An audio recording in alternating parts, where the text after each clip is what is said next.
आप सभी का एक बार फिर से स्वागत है राजकीय महाविद्यालय चौमेला के यूट्यूब चैनल पर। प्यारे विद्यार्थियों, अब तक हम विवाह का अर्थ, उसकी परिभाषा और विवाह संबंधी निषेधों का अध्ययन कर चुके हैं। आज हम अधिमान्य विवाह पर चर्चा करेंगे। अधिमान्य विवाह से तात्पर्य होता है कि कुछ विशेष प्रकार के विवाह को वरीयता दी जाती है। अब वो कौन कौन से विवाह होते हैं उस पर आज हम चर्चा करेंगे। आदिम जनजाति में विवाह की अनेक प्रणालियां प्रचलित रही हैं। विवाह से दो व्यक्तियों के बीच ही संबंध स्थापित नहीं होता, वरन दो परिवार भी जुड़ते हैं और दोनों परिवार एक दूसरे के प्रति अनेक अवसरों पर अधिकारों व दायित्वों का निर्वाह करते हैं। विवाह दोनों परिवारों में अनेक नए रिश्तों को भी जन्म देता है और ये रिश्ते एक दूसरे पर कुछ अधिकार एवं दायित्व भी डालते हैं, जिन्हें निभाना दोनों परिवारों के सदस्यों का कर्तव्य माना जाता है। हम उदाहरण से समझते हैं। ट्रोवियन द्वीप के लोगों में भाई का यह कर्तव्य है कि वह वर्ष में एक बार बहन के पति को फसल में से कुछ हिस्सा भेंट करे।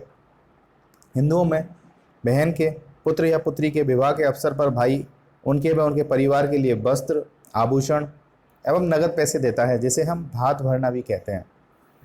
इसी प्रकार से इन दो परिवारों में जीवन साथी चुनने से संबंधित कुछ वरीयताएं भी पाई जाती हैं। इनके अनुसार एक व्यक्ति का विवाह एक विशिष्ट संबंधी से होना अधिक पसंद किया जाता है।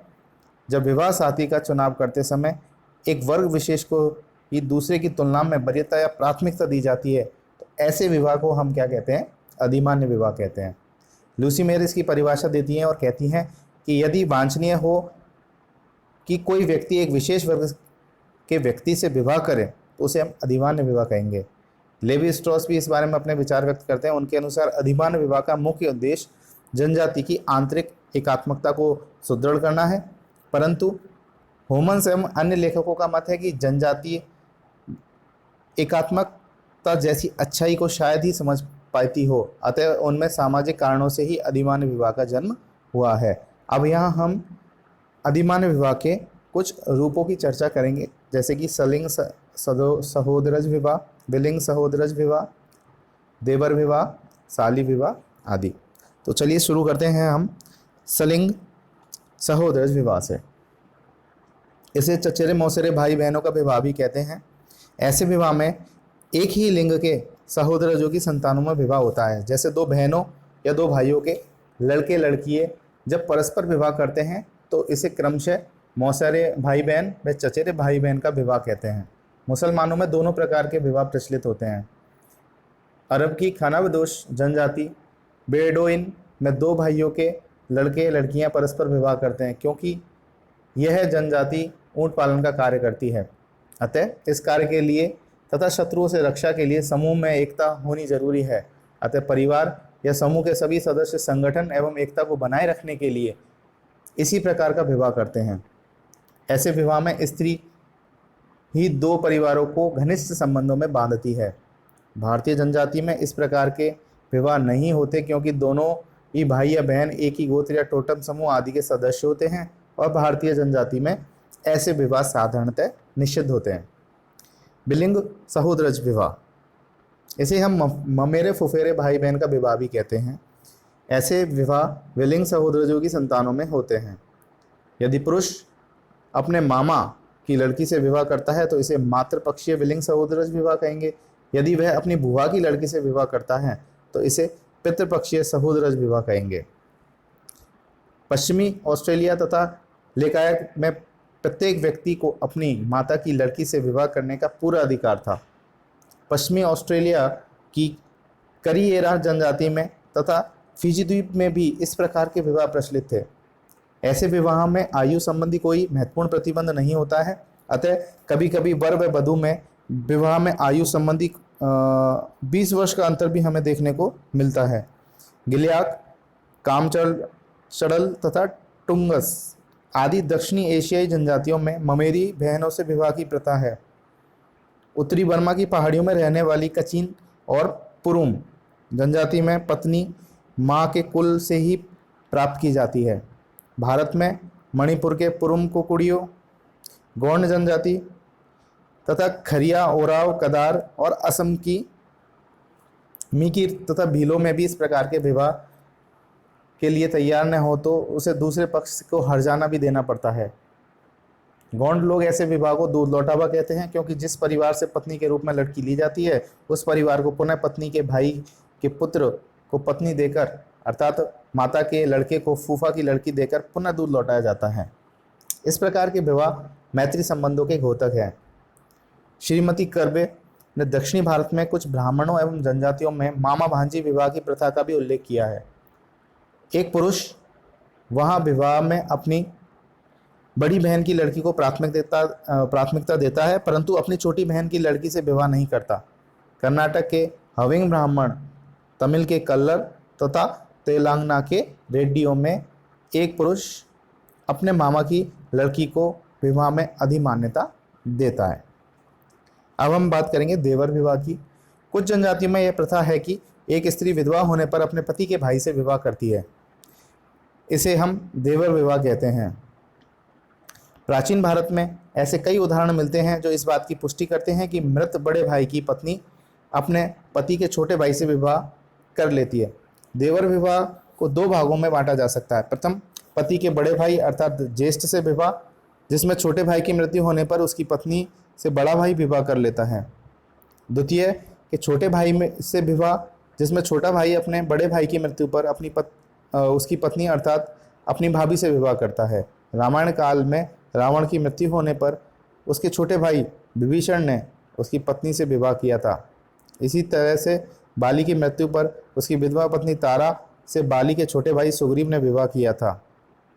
कई पितृपक्षीय समाजों में एक व्यक्ति का उत्तराधिकारी उसके बाद वाले भाई होते हैं, जिसे अपने भाई की सारी संपत्ति, भूमि, मकान, पद, उसकी विधवा पत्नी और बच्चे भी विरासत में मिलते हैं। उससे यह भी अपेक्षा की जाती है कि यदि विधवा युवा है और उसके अधिक बच्चे नहीं हैं तो भाई के वंश को चलाने के लिए भाभी से सहवास करे और संतान पैदा करे। ऐसे विवाह इस बात के सूचक हैं कि पति की मृत्यु के साथ ही विवाह समझौता भंग नहीं हो जाता। इसका कारण यह है कि विवाह समझौता दो व्यक्तियों से न होकर दो परिवारों से होता है। इसलिए एक व्यक्ति की मृत्यु होने पर उसकी पत्नी का उपभोग दूसरा भाई करता है।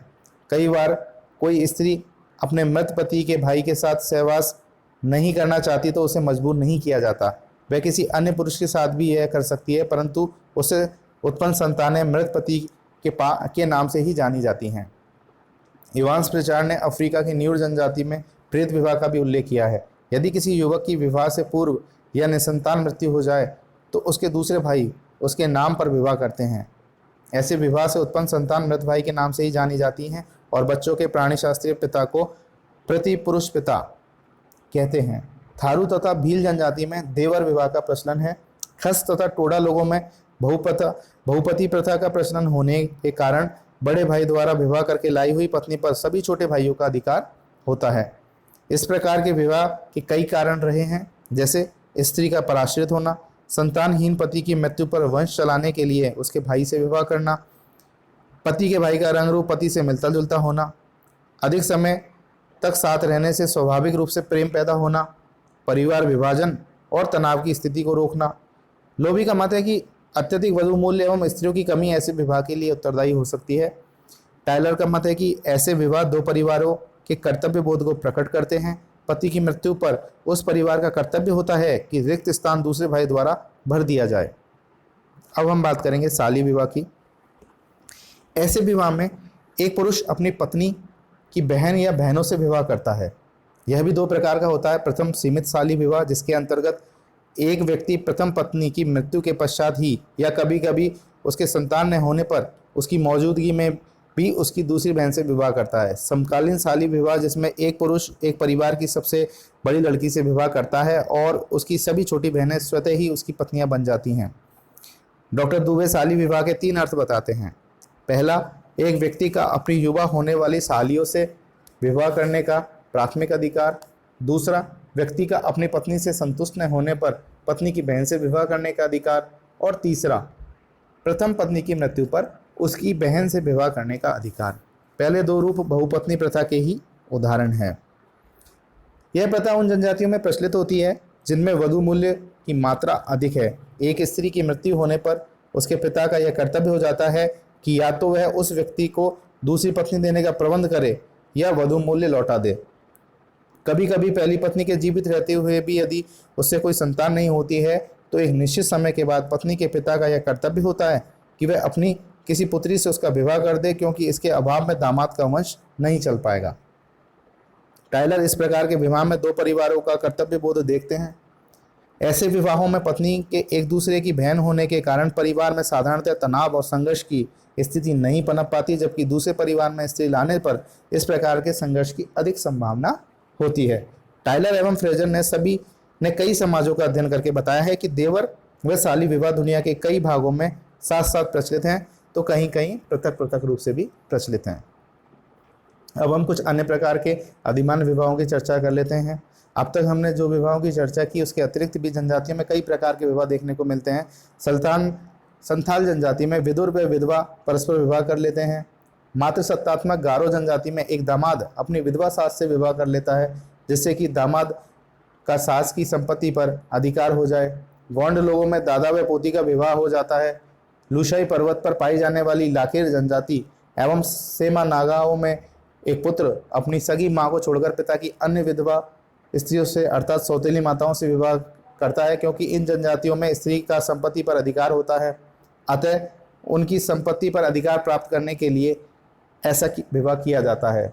ऐसे विवाह का उद्देश्य यौन संबंध स्थापित करना नहीं है, वरन आर्थिक है। स्त्री स्वयं भी संपत्ति मानी जाती है, जिसका हस्तांतरण अन्य प्रकार की संपत्ति की तरह ही पिता से पुत्र को होता है। लाखेर जनजाति में पिता अपने पुत्र की विधवा स्त्री से विवाह कर लेता है। उत्तर प्रदेश में कहीं कहीं पर दादी एवं पोते में भी विवाह हो जाता है।